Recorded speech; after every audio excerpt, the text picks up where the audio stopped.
of gigs all over the world from the comfort of my own home. I done a gig in New York from my bathroom in Zoom. Sorry, can you guys hear me? Yep. Yeah. Yeah. Yeah, I'm just not funny. I done a gig in New York on Zoom from the bathroom. I done a gig in Los Angeles from the living room in StreamYard.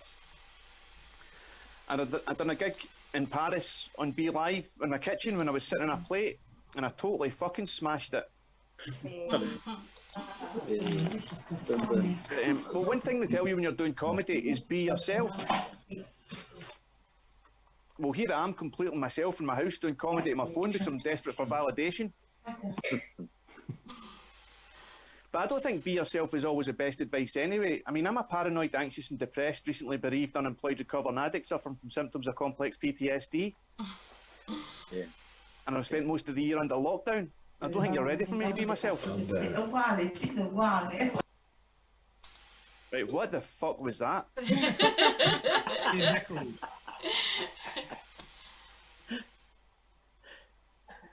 Someone's got I can't see any faces matching that noise, so...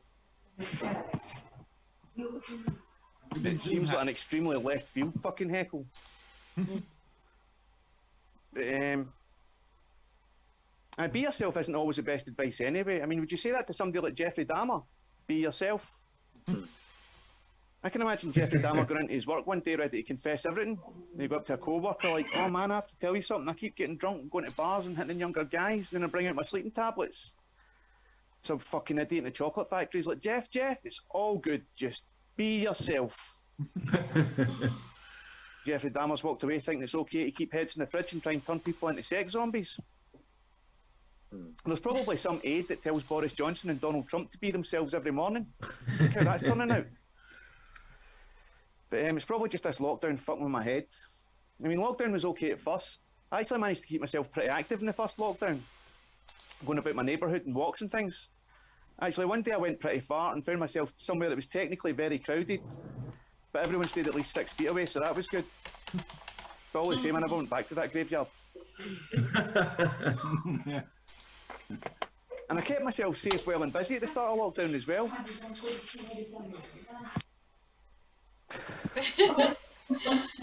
The ghost heckler. Yeah. Fucking. I kept myself safe, well and busy at the start of lockdown. Mainly I kept myself busy by assuring everyone I know in different apps that I was safe and well. By 3 months in, whenever anyone texted me to ask how I was doing, I felt like texting back, I'm doing the same as you, I'm pretending everything's fine, now fuck off. I get sick of wanking in lockdown. I didn't even know that was fucking possible. How do you get sick of wanking? I blame 5G. I think David Icke and Alex Jones were right about 5G. I thought 5G was going to be good news for shit-in porn addicts. I mean, even monkeys in captivity get to enjoy a little wank from time to time. I know that for a fact because that was an awkward family outing. Although if you were a zookeeper, what could you do about a monkey that keeps wanking anyway? I'm sure it's much harder to explain to an 8-year-old why your monkeys don't have any hands. And we actually had a pretty uplifting situation here in the middle of lockdown with Captain Tom Moore. Captain Tom Moore's a 100-year-old man, and he'd done 100 laps of his garden, and he earned in excess of 40 million for charity. I thought that was amazing until, I really thought about it. We've seen old guys that like to keep fit, charm the public, and have a presence around the NHS and the pop charts before. We were all made to look very foolish with Jimmy Savile. Now, like I said, I'm paranoid, but I think for now we should definitely keep the lads and lassies well away from this fucking Tom Moore. Certainly by at least 2 metres. See, I actually served a 6-week prison sentence 20 years ago, and I've never been able to describe prison. People always ask me what was prison like, and I've never been able to say. But now I can tell them, prison was almost exactly like this lockdown, except I didn't have to put up with your partner and kids, and I knew when it was going to be over. See, I've done a lot of jokes about the lockdown, but I don't want to do any jokes about the coronavirus itself, because I'm old enough to remember jokes about the planes in 9/11, and none of them landed. Anyway, cheers, thank you very much, man, that's me.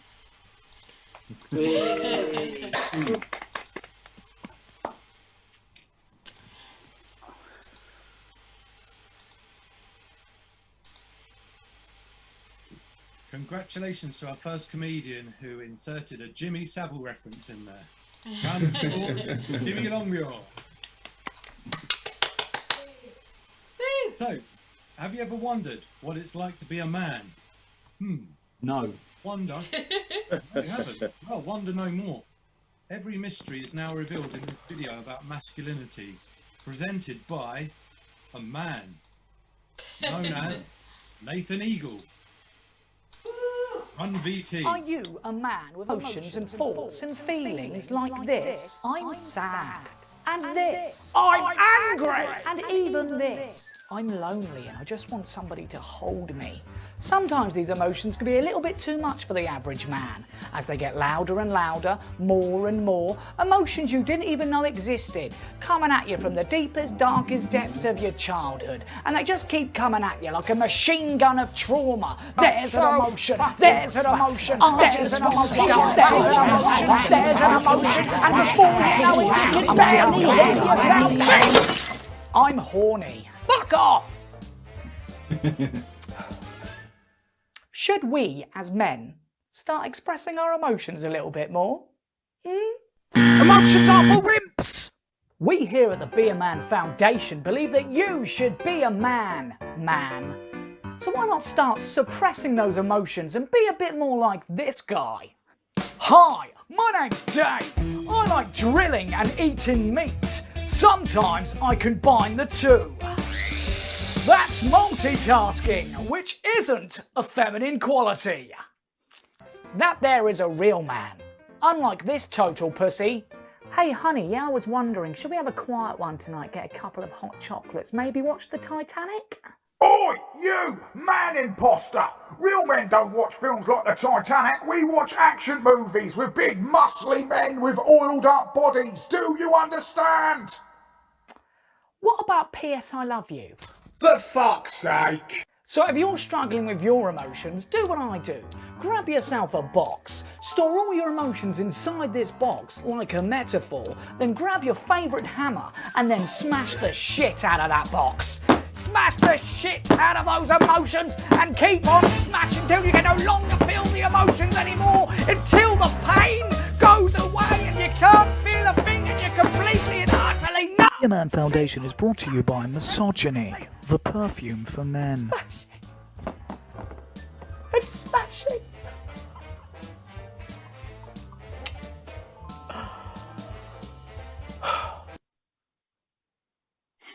Hey. There you have it. So, there you have it. Everything you wanted to know about being a real man from Nathan Eagle. So, our next comedian described himself as a British/Australian hybrid. Sounds more like he's trying to compare himself to the latest economical family car. Let's hope he doesn't take us for a ride. Sorry, we couldn't employ... Yeah, we couldn't employ a drummer to do the boom boom tish, and I don't even think we have a comedian in the room that follows the gag. Not to arrive today. God. Shall I abandon the rest of the introduction then? Perhaps we should move on. I'll tell you what, this is a perfect slot to introduce part 2 of the Christmas quiz that isn't quite Yes. Christmassy enough. Grab your pens and paper, be ready for question 6. So, Michael Jackson in 1995. What was his non-Christmassy Christmas number 1?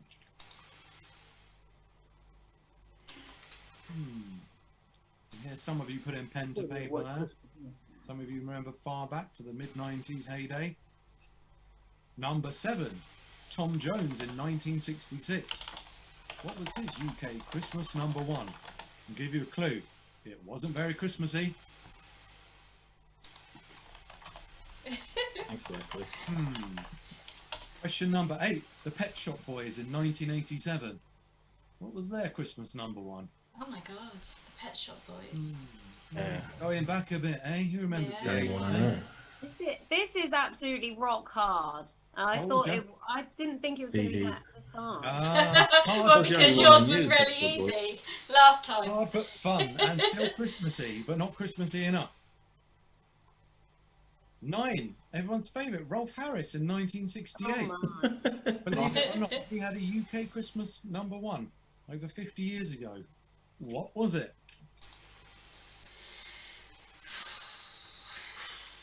There's a very deep sigh I can hear there in the background. I hope you're Yeah. enjoying this out there. I'm not This good is meant at to be quizzes. fun, by the way. And Was till you there's brought prize- Rolf Harris into it. Oh, sorry. Well, we've had Jimmy Savile and Rolf Harris mentioned tonight. The show can go anywhere, to be honest. Just to excite everyone, you are playing for a star prize. Whoever gets the highest score will win a special Christmas-related prize. Ooh. That's what I want. Some enthusiasm in the room. Thank you. So, question 10, your final question of the Christmassy, not very Christmassy round. Rage Against the Machine in 2009. What was their Christmas I know number this one? one, I think. I'll give you a clue. They're not known for their Christmas hits. They're very bad, but not known for their It's a Christmas pop Christmassy band. sensibilities. Well, you never heard their Christmas album. No, it's cracking. Great. They're all on the front cover in their finest Christmas jumpers. Exactly, it's not well known. It's not well known. If you can get a copy on the eBay, I hear they're very valuable. The eBay. So, we're going to go back to our comedy acts. So, were you there in the Cavern Club in Liverpool? Did you witness the UK debut of one of the most successful pop groups ever? No? But what a shame. But tonight you will get to witness the debut performance of our next performer. And she has a very personal story to share. It's our very own Zizi. Hello. Hey. Okay, let me just sort that out. All right, brilliant. So welcome everyone, and I guess I should start by telling you a little bit about me. So I'm uncomfortably close to 40. I'm single, slightly mad, mental health professional.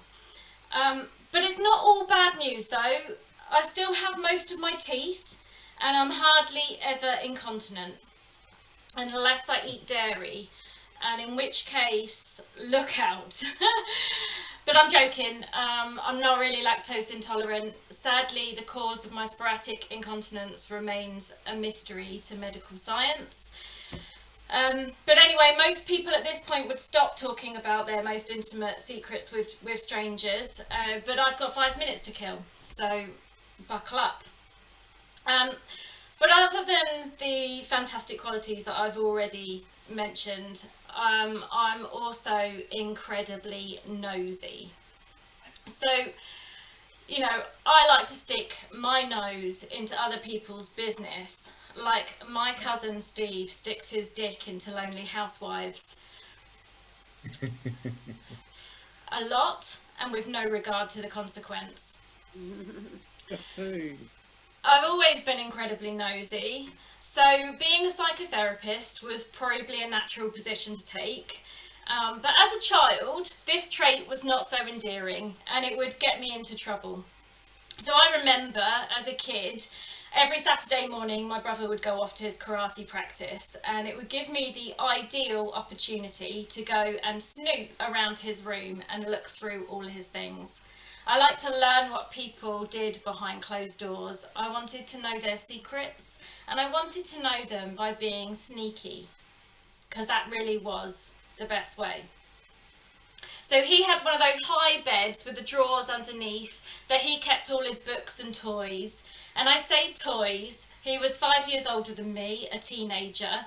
So his drawers were full of porno, pornos, a beano, porn, and more porn. And sometimes I would find the odd bit of loose change that, of course, I would take and put inside my money box. So partly because I wanted to buy sweets, and partly because I thought, you know, he had enough porn.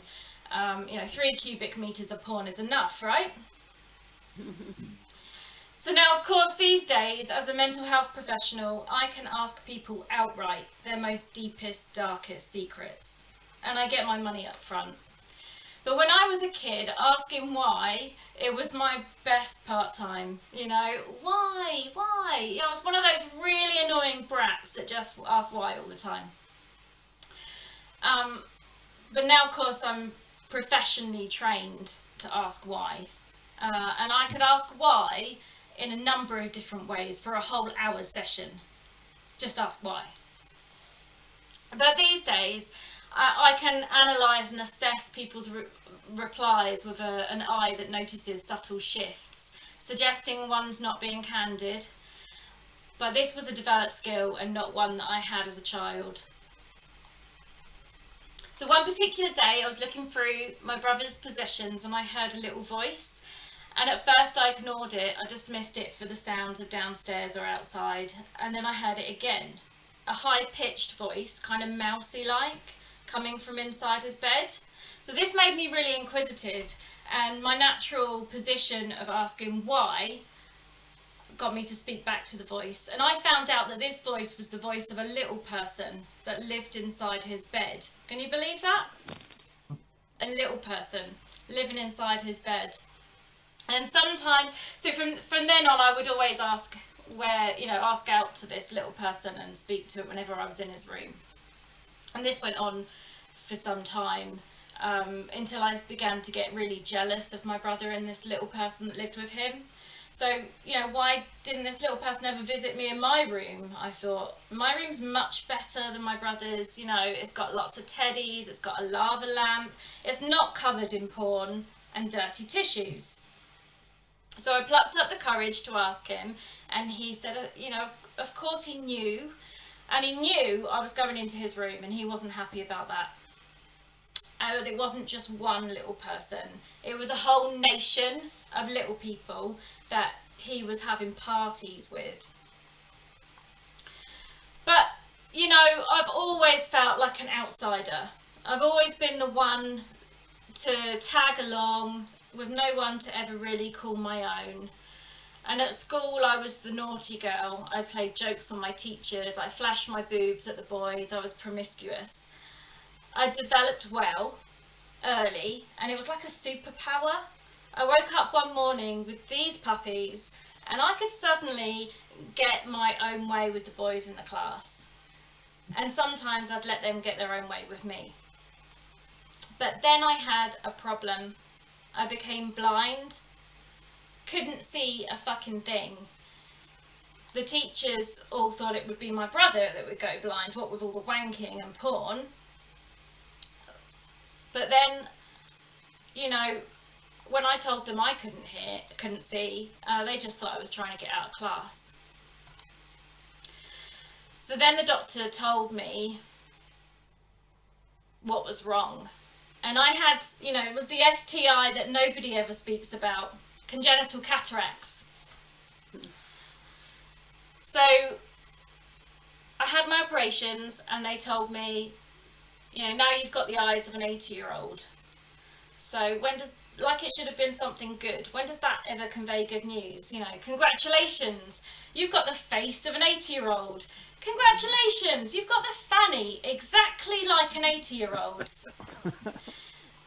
But yeah, I could see, and I like to think of this as my new superpower. I'm now fitted with a massive pair of bionic eyes. And that, while I still can't actually see for shit, I can look deep into your soul, like an old hag woman with the magic of a professionally trained why. I can see your secrets. But I've digressed. There was one secret that my brother had that truly bothered me. I was jealous, I was hurt, I was an outsider. His secret bothered me and I wanted to talk to the little people that never visited my room. And I even invested in my own porno collection, just in case it was that was making the little people go to his room. But when I went to the shop to buy my copy of Ass Bandit and Pussy Destroyer, I was told that they don't sell them to 9-year-olds.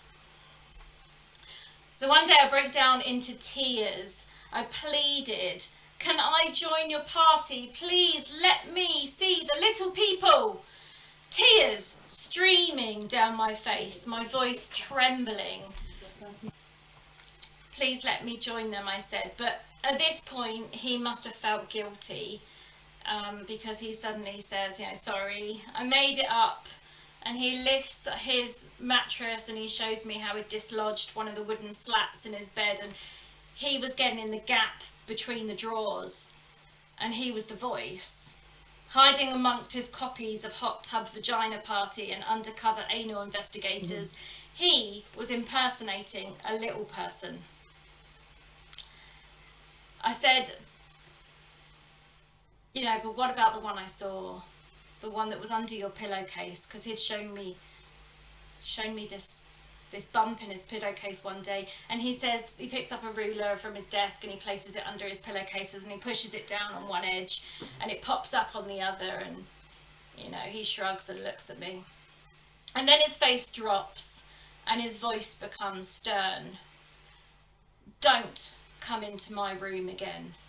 And he holds up a black and white picture of a gruesome looking character and says, the little people aren't real, but I'm friends with ghosts, and ghosts do not like nosy little girls. And then I shat myself. Again. Thank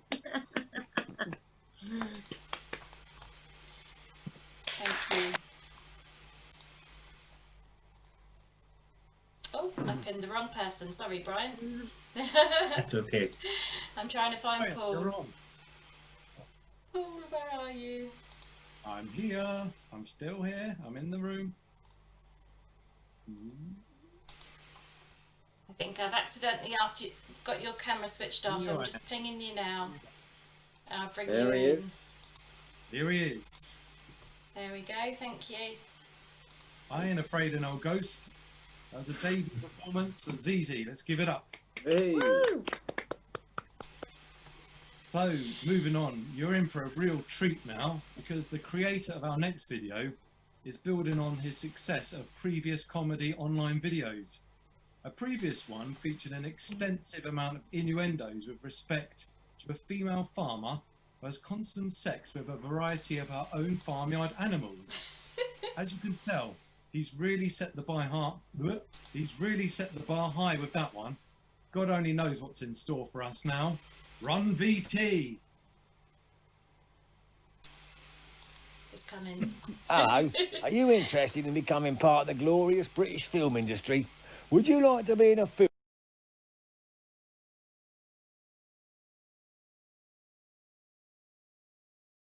day? Because this is the Kickstarter GoFundMe video to raise cash to make Danny Dyer's new film. I'm Danny Dyer. Danny Dyer's new film, Cockney Sex War Apocalypse, is going into production as soon as we can find hundreds of idiots stupid enough to pay for it. You could be one of them idiots. Have you always dreamed of being a film actor, but lacked the acting skills and the attractive face? Not a problem anymore. Just send us some money to help pay for Cockney Sex War Apocalypse, and you can be in the film. You will have a starring role in the film, Cockney Sex War Apocalypse. We need actors like you to get shot in the face. Shot in the fucking head. It's all done up the bum by Danny Dyer in the film Cockney Sex War Apocalypse. And in some cases, you'll be lucky enough to get done up the bum, then shot in the face by Danny Dyer in the film Cockney Sex War Apocalypse. So if you've got loads of cash and fancy being a famous actor in a film and that, and meeting Danny Dyer and getting done up the bum and or shot in the face by Danny Dyer, then send your money to our Kickstarter GoFundMe, which is called Money for the Film Cockney Sex War Apocalypse. Hurry up, you slags.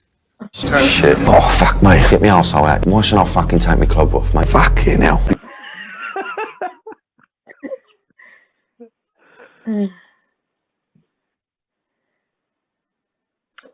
Babe.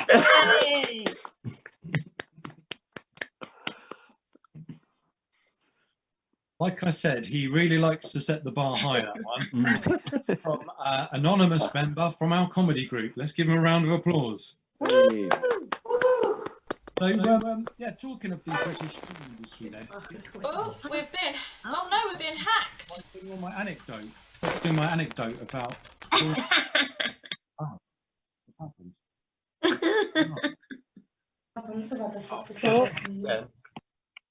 Oh, who is it this time? Not that bunch of crazy people from that improv group. Yes. Yes, indeed. It's the crazy people from the improv group. Yes, we are the Portsmouth Improv Experience. And if some of us look exactly the same as the people who are doing the comedy or presenting, well, that's entirely a coincidence. If you wouldn't mind, for the next few games, if you wouldn't mind putting down a few household objects in the chat, we will be using those shortly. But first, I thought all of us improvisers would like to introduce ourselves. But you only get the real truth if we introduce ourselves with our inner voices. So, one by one, you'll see our faces, but someone else will be providing the inner voice. So, first off, I will introduce myself, and you'll see me speaking, but Paul will provide my inner voice. Then you'll see Paul, and Danny will be hearing his inner voice, and so on. I will introduce that. So, Paul, when you're ready. Hello, my name's Brian. I've come all the way from America to learn about your lovely culture you have in the United Kingdom. I'm really fascinated by certain words that are different in my country compared to your country. For instance, what you call bottom, we call vagina. It's funny. And what the word you have for potato, we have a different word in America. We say dildo. And me and my friends, my British friends, we just like to laugh around the table of all the quaint differences. And I think that makes a really exciting, beautiful world, don't you? Thank you. Thank you, inner voice. All right, Paul, if you would speak, and Danny will be your inner voice. Oh, hello, my name is Paul. I guess it's good to be here. It's better than being down the old gaff on the Saturday night. I'm currently stuck in here with my vast collection of antique plates, and over there off camera is my mother. I kind of love her, but she's a bit bumpy, and I like to, give them a bit of a shake sometimes. Thank you. Now, if next, Danny would please introduce yourself with your inner voice provided by Viney. Oh, I'm going to turn my camera off for this then. That makes sense. Not Danny. Hi, my name's Danny, and I'm really pleased to be here today because I've been so lonely. I literally haven't been out of the house for, I think, 1, 2, 3, 4, 5, 6, 7, 8, 9, 10, 11, 12, like that many days. And my feet are starting to stink because that's usually when I wash my feet, is when I go out of the house. And I haven't been able to talk to any other human beings for such a long time. It's really nice to talk to you guys. And how do I look? Do I look normal? Do I look okay? It's like I haven't got any mirrors in my house either. Did the makeup look okay? It looks great, Danny. Thank you. Beautiful.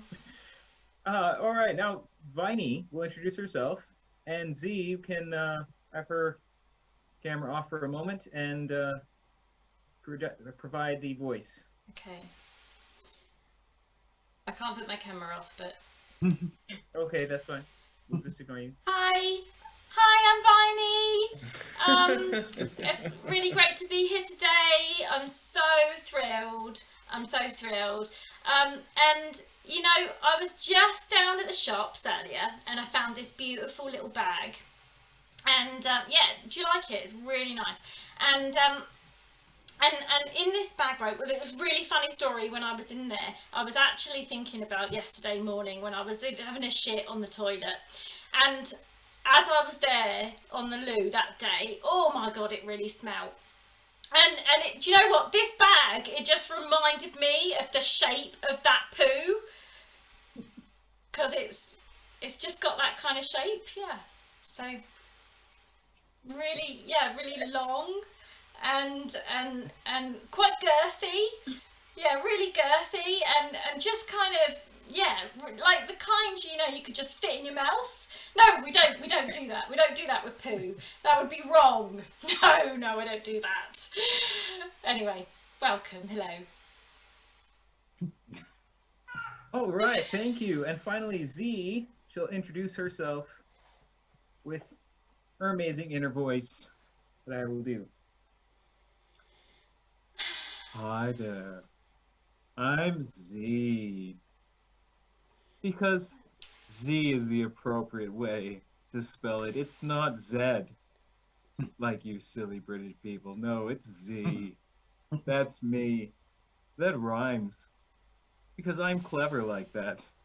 I'm a technical genius. I'm very good with computers. And pretty much anything that turns on.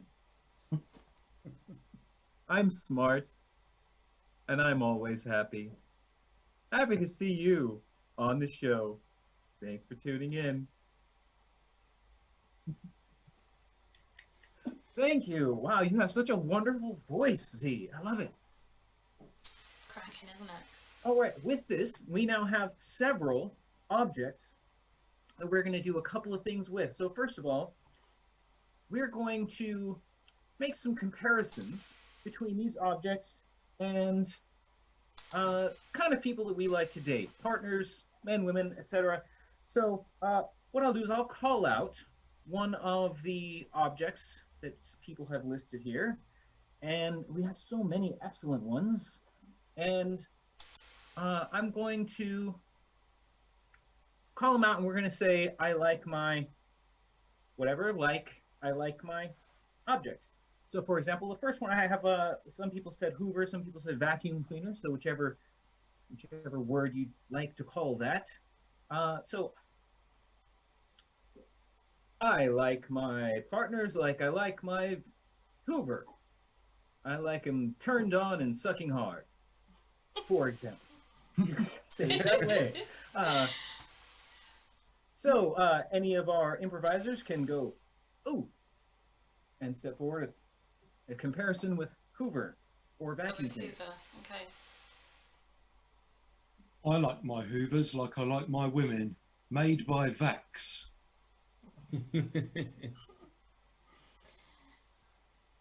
I like my men like I like my Hoover, staying in the cupboard for weeks on end until it gets really dirty and they just have to come out.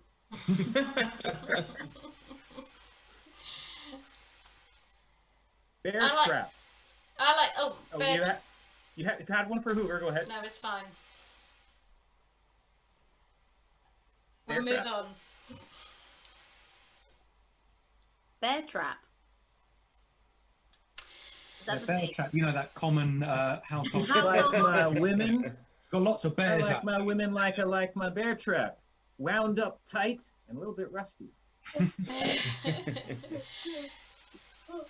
I like my women like I like my bear trap. Illegal in most countries.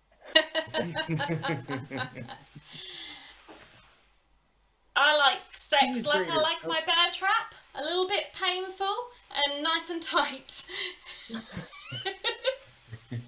Cheese grater. I like my women like I like my cheese grater because I really like it rough.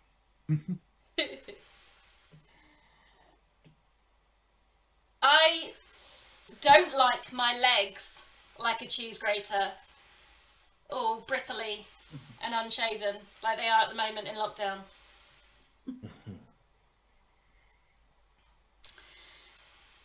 I like my women like I like my cheese grater.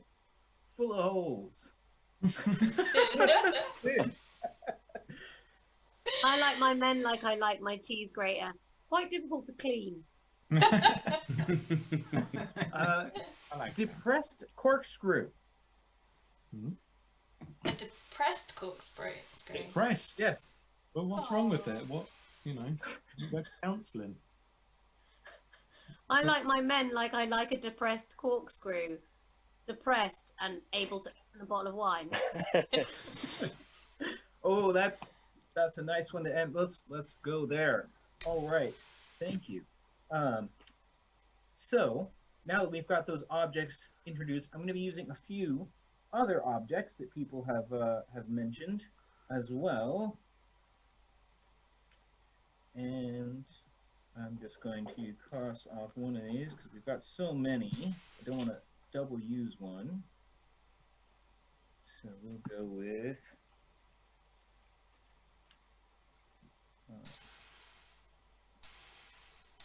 All right, so each of these other objects that we've come up with will be assigned to a person, and we are going to start a little scene for the festive season. We'll call this a little Christmas party, and each of us are going to be assigned an object.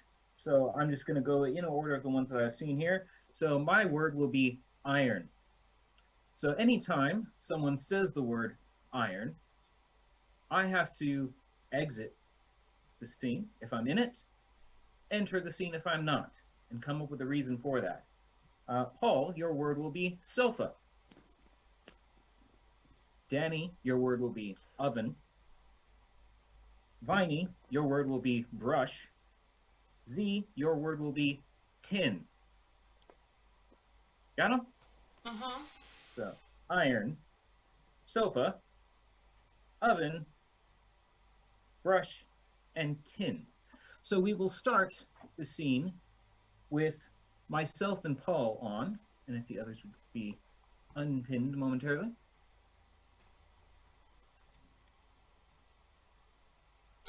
And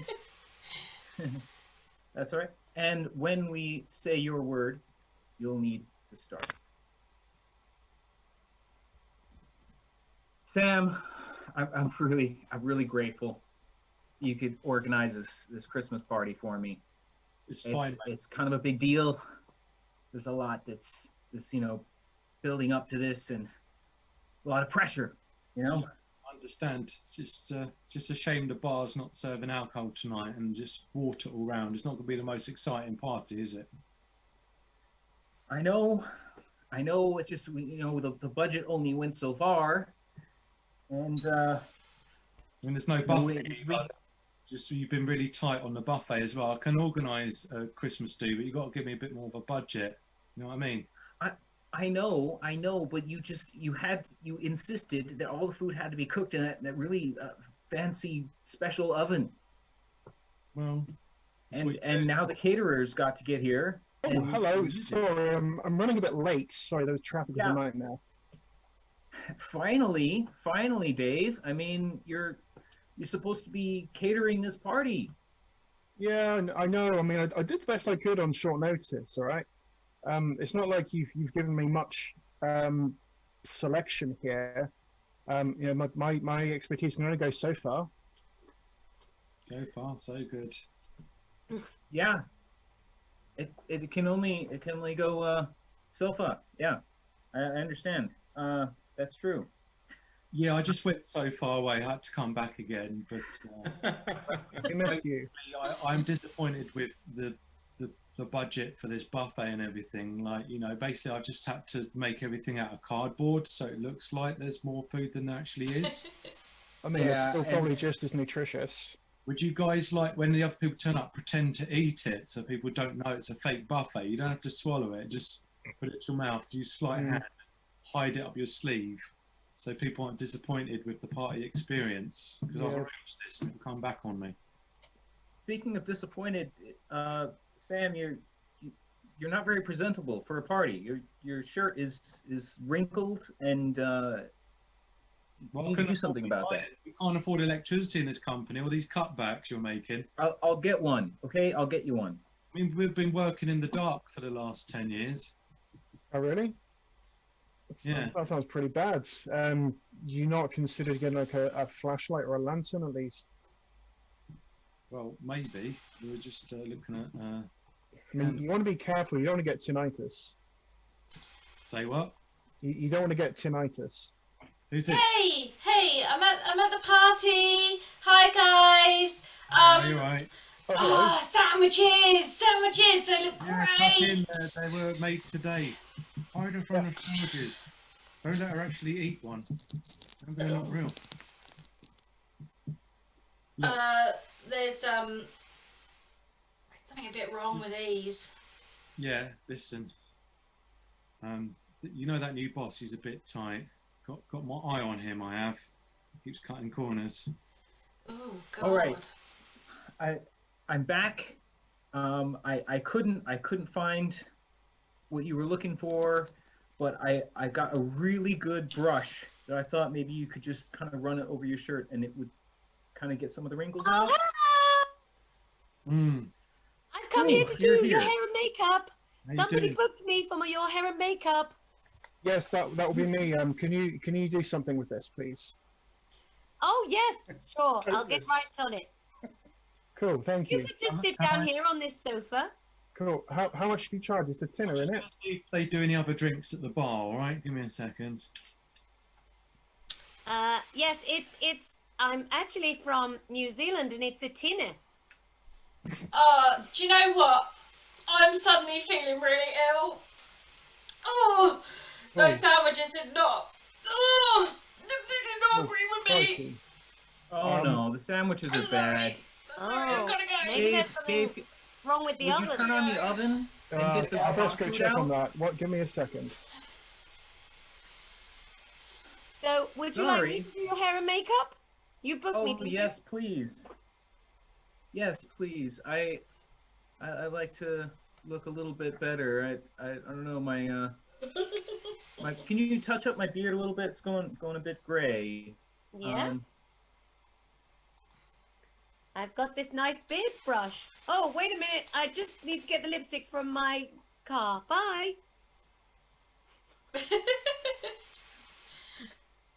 And you're all alone. What a sad party this is. Guess I'll just have a seat on the sofa by myself.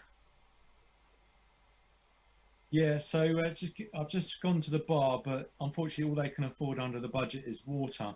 The best they can offer is tins of water. Anyone wants one of those? Just anyone? Do you want one?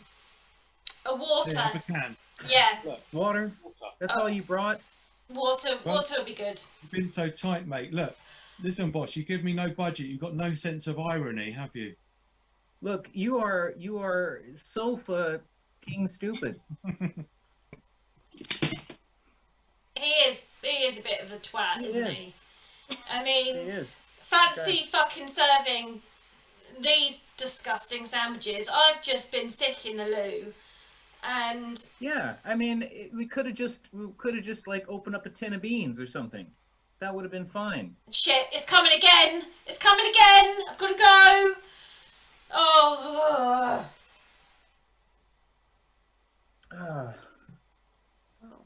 These people, I'm seeing them. they just get me so riled up. They really get my ire on. Oh no, I'm leaving. This party is awful.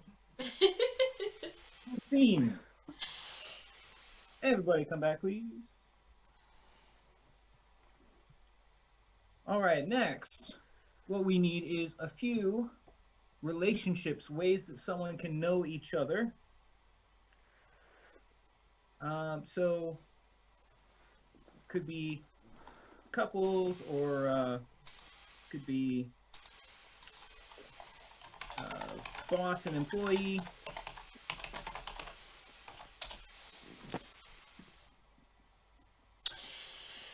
Met on a bus.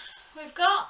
Okay, people who met on a bus, and just one. We'll go with people who met on a bus and just one genre or type of film or television. Horror. All right, two people meeting on a bus, and it's horror, and we'll go last two to turn off their cameras. Ah. Well, that's great, isn't it? I can't turn mine off. That's cruel.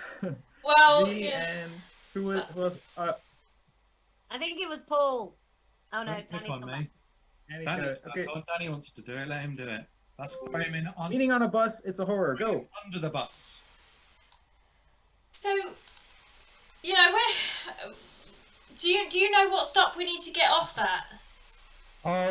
No, I thought you were taking me out somewhere on a day out. Yeah, I am. It's just that I'm not sure what it's going to actually look like when we get there. So I don't really know how we're going to know when to get off the bus. That's the thing. Well, should we ask the driver? We could. Let me. Yeah, I'm just gonna see what ask the driver what.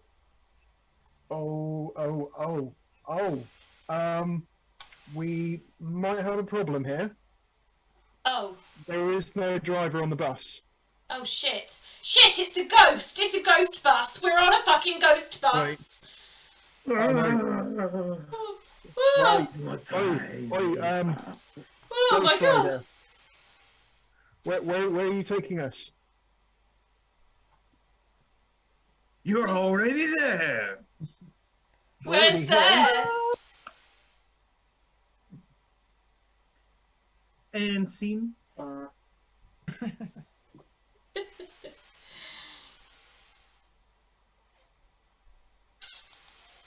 Thank you, everyone. We have been Portsmouth Improv Experience. We couldn't do it without your suggestions and your input. We do improv comedy and we also do lessons. So if you are watching us thinking, I could do that. Well, you're right, you could. So feel free to join us. And if you follow our Facebook page, Portsmouth Improv Experience, or PI, because everyone likes PI, we do monthly classes and teach improv and let anyone join in. Let's give it back to the show.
Let's keep that going.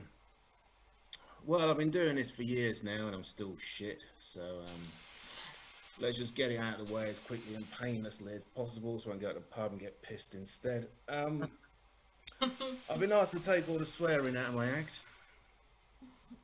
Good night. No, seriously, before I start, I just want to say that I never repeat old material. Thank you, thank you, thank you. So, Happy New Year. My New Year's resolution is to stop stuttering and quoting David Bowie. Yes, it's time to make some changes.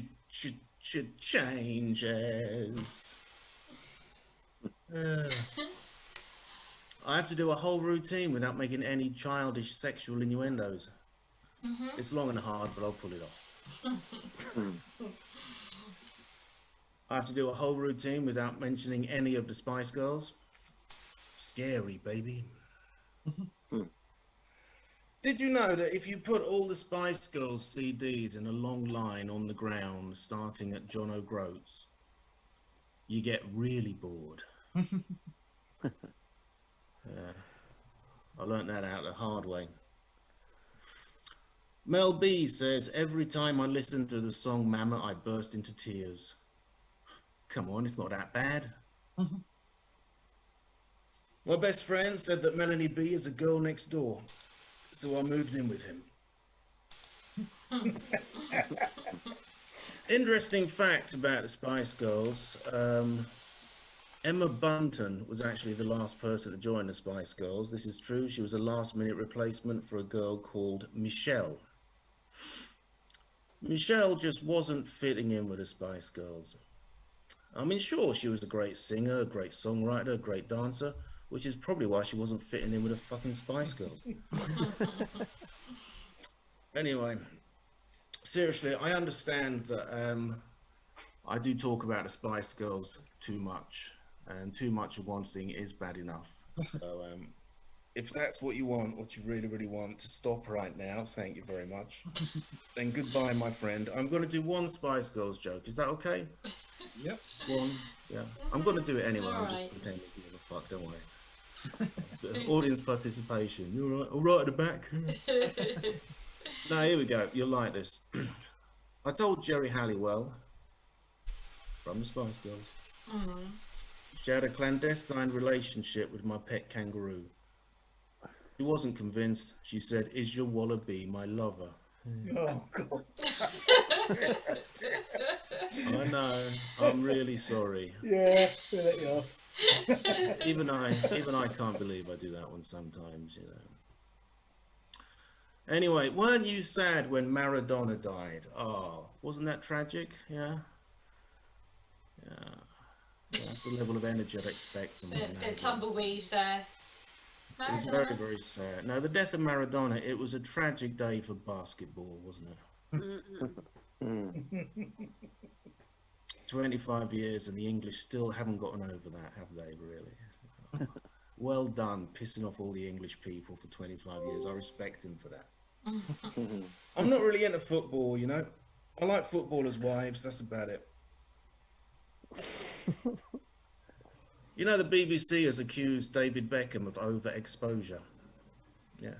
David will be on the BBC to talk about that later. In fact, the BBC has been accused of making too many repeats. The BBC's apologised for that. You can see the apology tonight, tomorrow, day after that, 7 o'clock, 8 o'clock after that, and all through the next fucking week. You know, David Beckham is suing over his intellectual property. I think that's the first time the words intellectual and David Beckham have ever been used in the same sentence. Yeah. Anyway, I'm going to piss off in a minute, don't worry, but I thought I'd share my celebrity anecdote with you. Would you like to hear my celebrity anecdote? You're going to tell us anyway, aren't you? Exactly. It was a rhetorical question, but thank you for joining in. I appreciate that. It's about my good friend Mark Knopfler. Yeah, you know, who is Mark Knopfler? Yeah. This is not a rhetorical question. Yeah, well done. Yeah, that's the energy Dire Straits fan managed to work up. So this is because I live in Italy, as you know. And my good friend Mark Knopfler came to visit me in Italy recently, and I thought I'd make him a pizza margherita, or as we say in English, pizza margherita. Bit of Google Translate there. So what are the classic ingredients of pizza margherita? Do you know the three things? Pizza, Cheese, tomato. Cheese, yeah, mozzarella cheese, as we say, yeah. And tomatoes. And what is the third ingredient, the classic ingredient, the key ingredient? Do you know what it is? The base. Hmm? The base of the pizza. The face. The base. Well, my face was. Oh, the base. Oh, so I said the face. Yeah. No. Yeah, but there's another. You take that for granted. There's another. Oh. No, it's basil. It's very important to basil. Yeah. And what happened was my good friend Mark Knopfler was coming to visit. It's absolutely true. And I got the pizza margherita already, and at the last minute I realised I was totally out of basil. Tragic. Right? I was really worried, and I looked everywhere. I couldn't find any basil. Shops were closed. And then I thought, well, I'm intelligent. You know, I'm going to think of something. I'll replace it with another herb, or as you Americans say, herb. Sorry, herb. Awesome. Okay. And all I had was thyme, really, a bit of thyme. And I thought, it doesn't matter. You won't notice the difference. Right, it's a minor ingredient. So I make this lovely pizza margherita, and we have a lovely evening, my good friend Mark and me. And then at the end, I say, by the way, Mark, what did you think of my pizza? And he said, it was all right. Yeah, because he's an artist, he gets a bit moody, you know. Said it was all right. I said, what do you mean it was all right? What's wrong with it? And he said, no. Pizza was perfectly adequate. I'm in tears now. I'm thinking, Mark, don't do this to me. We've been friends for so long. If there's anything wrong with my pizza, you've got to tell me what it is. And he goes, nothing. It was just that the time was wrong. That's an absolutely true story. Anyway, I'm going to bugger off now, don't worry, but I thought I'd finish my act because I think we've all been watching hundreds of Zoom acts, and I wanted to finish my act in an original way, a different way, a way that nobody else has ever done. So here we go. Ooh. That's my time. That's all from me. You've been mediocre, as usual. Glad that's over. Thank you. Thank you. Don't exaggerate. We promised you an all-in-one Spice Girl, and we got some of the best Spice Girl jokes ever. So thank you very much, Mike Monkhouse. Hey, I deliver. Delivers like a pizza. So, nice. We end the show. When this time? Before we end the show, I think we got to the bit that you're all waiting for. The quiz question answers. If anyone's tuning in beyond the Zoom room, when you mark your answers, you can maybe submit via the power of Facebook Messenger or YouTube. Put a comment in and let us know what score you got, and we'll find out who the winner was, because there is definitely a Christmas Star Prize. Ooh. A bit of enthusiasm, please. Come on. Star Prize. Ooh. Three of you that time. Well done. So, question 1. Queen, what was their non-Christmassy Christmas number 1?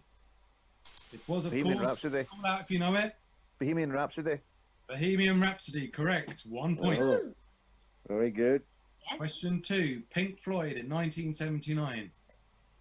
Another Brick in the Wall Part 2. Well done for saying part 2. Oh. Part 2, you You get didn't special, say part 2. Joy smug points, but it's only necessary to put another brick in the wall. I'm not that pedantic, even though I'm a quizmaster. So, question 3. The Human League in 1981. Don't You Want Me Baby? That's it. Don't You Want Me or Don't You Want Me Baby? I sound like I'm doing the pop charts of the 80s. That was a good Back time. on Jimmy Savile again, eh? Oh, not Jimmy Savile. Banned from this comedy lab. He's everywhere, that man.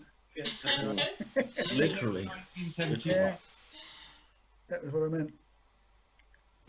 Ernie. Know anyone? Back in the room. Ernie, the milkman. Ernie, the fastest milkman in the West. Oh, yeah. Right, yeah. 5. Jimmy Osmond in 1972. Oh, God help us. Long-haired love from Liverpool. Liverpool. It wasn't God Help Us All. Head Lover from I Liverpool. remember that one. Nice. God Help Us All was the B-side. Right, okay. I think it was something like that. 6, Michael Jackson, 1995. Feeling like Christmas. It was Earth Song. Oh, wow. It's disturbing how much I know about Michael Jackson. It's worrying, isn't it? Tom Jones in 1966. Delilah. What's up, Pussycat? Nothing about a pussycat either, or Delilah. Green. Oh, they Green, were. green, green. Grass. It was the green grass of home. Nice. Oh, wow. Question 8, Pet Shop Boys in 1987. Always on my mind. Oh, beautiful. Oh, that makes sense. Showing off on your Elvis covers knowledge. It's not Elvis, I don't The think. original was better, man. Anyway, Controversial. that's one of those, isn't it? Everyone thinks it's Elvis, but it's not. Where everyone thinks Billy it's Nelson, yeah. It was about Priscilla. wrote it. in the style of an Englishman singing. No, moving The on. boys ruined it, man.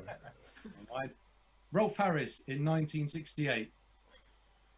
Two little boys. I'm a kangaroo. Two little boys. Yeah. Ironically, two little boys and Rolf Harris. Yeah. No comment. Back in the room. Now Rolf Harris leaving the room. Oh, dear. Finally, question 10. Rage Against the Machine, 2009. Killing in the name of? Yes. Killing in the name of. Yeah. I thought that was earlier. No, but they've done it deliberately to stop like another X Factor number Yeah. one. They re-released it for that reason. Because Oh, they were yeah, gonna they ban did. That's It ancient. was like a Facebook campaign. Yeah. Yeah, just voted in. It worked. Christmas, It isn't became Christmas #1 forever. Immortalised in It was UK just- Christmas history. So add your scores up out of 10. And then we'll go through and like I said, anyone playing at home, if you want to message in how many you got, just call out if anyone got 0. Oh, that's good. Proud. Shows you're listening, shows you're breathing. Did anyone get 1 point? Yeah, Well done. 2 that points. took 2 attempts. Did anyone get 2 points? Did anyone get 3 points? I got 3. Well done. 3 points. 4 points, anyone? Yeah, I probably got 4. Excellent. 4 in the room. Do I hear 5 points? Oh, well done, 5 Felicity. points. Anyone got 5 points, or maybe they got better than 5 points? So let's say, did anyone get 6 points? Has anyone messaged in, by the way, to say that they even give a toss about my music quiz? Felicity Oh, got yeah. 4. You're getting messages. Yeah, Yeah, people got are a message messaging. in. It says here, it's not Christmas yet. Who's this idiot in the check jacket? Don't give a stupid music quiz. The crime. Say good night and roll credits. No, I Mm. want to find out who's won because there is a star prize. So, right, where do I get to? Who got 6 points? Anyone with 6 points? Did anyone get 7 points? 8 points? Yep. I didn't play. Hey, well done. You got 8 points. Jimmy Longmuir. Wow. There's It's always my one, affinity isn't for the there? Savile. Sharing a name and my affinity with Jimmy Savile. Have it. Had, a bit of inside knowledge there. So, did anyone happen to get 9 points? Or 10 points even, if they're super clever? I think we have a clear winner. Hey. Wins the star prize. Give him a round of applause. What does he Doing get? it. Right, okay.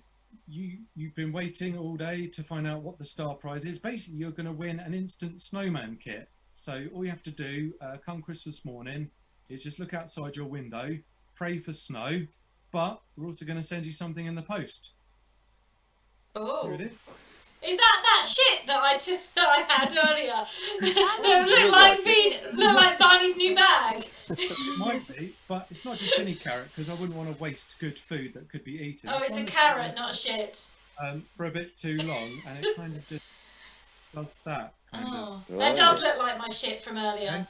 All right. Jesus. Jimmy, if you wouldn't mind giving your address at the end, I know you're based up there north of the border in Scotland. We'll happily post that to you. Round of applause for Jimmy, who wins the instant snowman kit. So, I'm really glad my head's full of useless pop trivia now. I'm impressed. It does come in useful, and it's won you a massive prize. So, before we go, then I just want to thank all of our contributors. We had Jimmy Longmuir. Just me clapping then, just the host clapping. That's how comic gigs work, by the way. You ever been to one in real life in 3D before lockdown? Basically, the host does all the laughing and clapping, and audience just sit there. It's I was great. clapping. It's quite a novelty. All right, we'll try it again, will we? We'll stay here all night till we get it right, okay? It's not going to be sensible. It's going to be a long night. Round of applause, Jimmy Longmuir. Nathan Eagle. Oh. The absence of Kim Nash. Easy. Brilliant. Best act of the night. Yeah, wonderful. Yeah, I really enjoyed that one. And from our comedy group who did the Danny Dyer video. That was fucking beautiful, mate. That was good. That was fucking brilliant. That was. Pass it on. Happy about Mal. Should he be watching? Mike Monkhouse. Oh. And also the Portsmouth Improv Experience, aka Pie. Oh. I've been Paul Jones. We'll see you next time on the Fun Packed #2 show. Oh.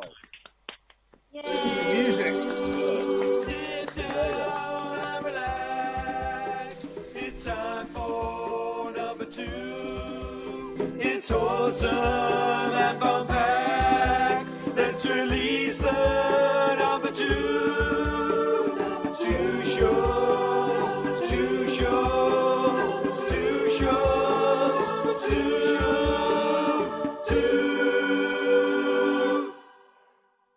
Hey. Woo! Well done, everyone. All right, guys. Nice one. Nice one. Cheers, That was cool. I'm going to all go, man. Thanks for having us on, everybody. Thanks for being All right, mate. Cheers. Cheers. Thank you. Portsmouth Bye. Improv Experience, because everyone loves pie. Yeah, all right, guys. Get out. Oh. Everyone have that worked technically? Did it all go to plan? I think so. That's all right. Apart from Part of the fun. the very beginning, the stream. Claire said there was a sound issue at one point. Yeah. Oh, It was one just her moment. computer.